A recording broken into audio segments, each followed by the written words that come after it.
The WNBA is about to destroy itself, and the worst part, they're doing it on purpose. Welcome back to Her Hoops. I'm your host, and today we need to talk about something that's been eating at me for weeks. Because while the league is experiencing the biggest wave of momentum in its history, while Caitlin Clark is selling out arenas, while the entire sports world is finally paying attention, the WNBA and the Players Association are locked in a war that could burn it all to the ground. The CBA expired at midnight, the collective bargaining agreement that governs every single thing about how this league operates. And it's exhausting. It's absolutely exhausting. It never feels like we are getting anywhere. I never feel like I have good updates for you guys. And I'm getting tired of the fact that I also feel like every time I sit down, I'm complaining about something, and that's just not my personality. I'm not going to continue to sit here and complain about something or rant about something or be angry about something and not be able to make a change in some way. Like, I am about action, okay? So if I'm gonna continue... And instead of getting a deal done, instead of capitalizing on this once-in-a-generation opportunity, we're getting inflatable rats outside the NBA store in New York, emotional press releases at midnight, and a whole lot of finger-pointing. I've been covering this from day one. I've been on the players' side from day one. I've said repeatedly that they deserve more money, better facilities, more respect. But here's the thing, they're losing me. And if they're losing me, someone who's been in their corner this entire time... Because I want to be excited about what I'm covering. I want to watch sports to be entertained and for it to be an escape from my regular life and the other things that should be stressing me out in my life that aren't this stuff that I literally have no part of. Please let me know in the comments below if you still are interested in this coverage, if you want me to keep doing it, because I'm gonna be totally honest with you guys, I have been back and forth if I even want to talk about this anymore. And one of the main reasons I'm not sure if I want to continue talking about it is it seems like, at least from the WNBPA's... How many casual fans do you think they're losing right now? Before we dive into this mess, drop a comment below and let me know. Are you still invested in this CBA drama, or are you as exhausted as I am? Because I need to know if you even want me to keep covering this. Let's rewind for a second. How did we even get here? The 2020 CBA was supposed to be a breakthrough. Players got better salaries, improved benefits, and real momentum behind the league. But that agreement was negotiated in a completely different world. That was issued from the WNBPA. At midnight, the 2020 WNBA collective bargaining agreement will expire. Despite demonstrating our willingness to compromise in order to get a deal done, the WNBA and its teams have failed to meet us at the table with the same spirit and seriousness. Instead, they've remained committed to undervaluing player contributions, dismissing player concerns, and running out the clock. Today's display of an inflatable rat, a universal symbol of labor protest outside of the NBA store, calls attention to how the league and its teams have handled these negotiations. Before Caitlin Clark, before sold-out arenas, before the WNBA became a cultural phenomenon. The players knew it. The league knew it. Everyone knew that when this thing expired, it was going to be a bloodbath. Fast forward to now. The league is coming off its most watched season in over 2 decades. Attendance records shattered, merchandise flying off shelves, sponsorship deals pouring in. This should be a celebration. This should be the moment where both sides come together and say, we did it. Construction companies, people that are making a lot less than the kind of money that the WNBA players are making. They got offered a max salary of over $1 million. Their max salary last year was $250,000, and now it's over $1 million. And then on top of that, the average salary is around $500,000. And then you're putting a rat out in public display. I don't know, I feel like you've lost sense of reality a little bit. That's not the real world. The real world does not want to hear constantly about millionaires' problems. Now, I get that it's relative. Let's build on this. Instead, we're watching a public relations disaster unfold in real time. The WNBPA has been flooding social media with emotional statements, calling out the league for undervaluing player contributions and running out the clock. They put up an inflatable rat, yes, a literal giant rat, outside the NBA store, demanding pay equity and accusing ownership of bad faith negotiating.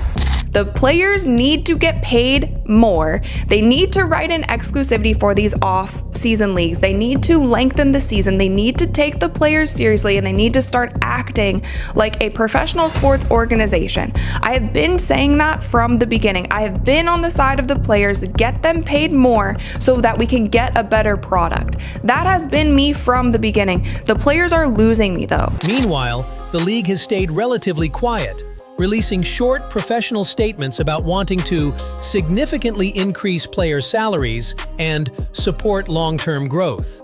And here's where it gets messy, because the more the players talk, the more they might actually be hurting their own cause. Let's break down what's actually on the table here, because the details matter. The WNBA offered players a max salary of over $1 million. Read that again, $1 million. Last year's max was $250,000. That's a 4 times increase.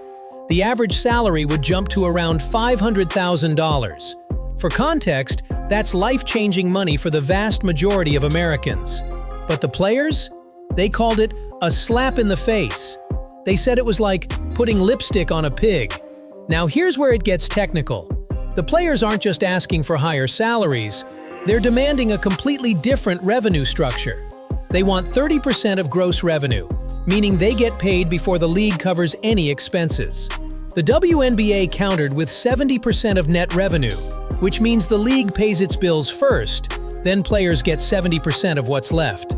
The league claims that if they agree to the players' proposal, they'll lose $700 million. $700 million. Now you can choose to believe that number or not, but it's out there, and it's stark. So when the WNBPA puts out statements saying they've been willing to compromise, while the league remains committed to undervaluing players, I have one question. What exactly have you compromised on? Because from where I'm sitting, the players keep saying, "We know our worth and we're not budging." That's not compromise, that's a standoff. And standoffs? They don't end well for anyone. Here's where this whole thing starts to fall apart. The WNBPA released a scathing letter at midnight, emotional, fiery, and filled with accusations. They talked about jeopardizing the livelihoods of players, about ownership clinging to the status quo, about fans being marginalized. And then there's that inflatable rat with signs that say, "Pay equity is not optional, it is earned, it is deserved, it is overdue." Cool, I hear you. But let's pump the brakes for a second. You know who else uses inflatable rats? Construction workers fighting for $15 an hour, teachers protesting budget cuts, warehouse employees demanding basic benefits, people who will never see $1 million in their lifetime, people who work multiple jobs just to keep the lights on and food on the table. And here's the thing, those people, they're your fans. They're the ones saving up $30 to sit in the nosebleeds with their kids. They're the ones choosing between gas money and game tickets. They're watching the WNBA as an escape from their reality, not to hear millionaires, or soon-to-be millionaires, complain that $1 million offer isn't enough. I'm not saying the players don't deserve more. I've been saying for 2 years that they deserve better pay, better facilities, better everything. But when you're putting up protest rats and calling 7-figure offers a slap in the face, you've lost the room. You've lost touch with the real world. And worse, you've lost the very people you're claiming to fight for, the fans. The optics here are brutal, and optics matter when you're trying to win public opinion. Now let's talk about the stuff nobody wants to say out loud. The players aren't just negotiating with WNBA owners, they're also calling out Adam Silver and the NBA. That rat outside the NBA store? It had his name on it. And I'm sorry, but that's a mistake. Adam Silver and the NBA have been subsidizing the WNBA since day one. They've kept this league afloat through years of financial losses. They've invested in marketing, infrastructure, and visibility. And say what you want about Silver, but the man knows how to run a business. Under his leadership, the NBA has become a global empire. Revenue has exploded. Player salaries have skyrocketed. The league is literally taking over the world. And you're going to tell me he just doesn't want to pay women? That it's discrimination? That the NBA is purposely holding the WNBA back out of spite? That's not reality. I've worked in and around this industry for over a decade. The NBA employs women at every level: coaches, referees, executives, production teams. There's not some evil conspiracy to keep women down. The issue isn't sexism. The issue is economics. And right now, the players are gambling that public pressure will force ownership to ignore the numbers. But here's the other side of this coin: Unrivaled. The 3-on-3 league that Breanna Stewart and Nafisa Collier built to keep players stateside during the off-season.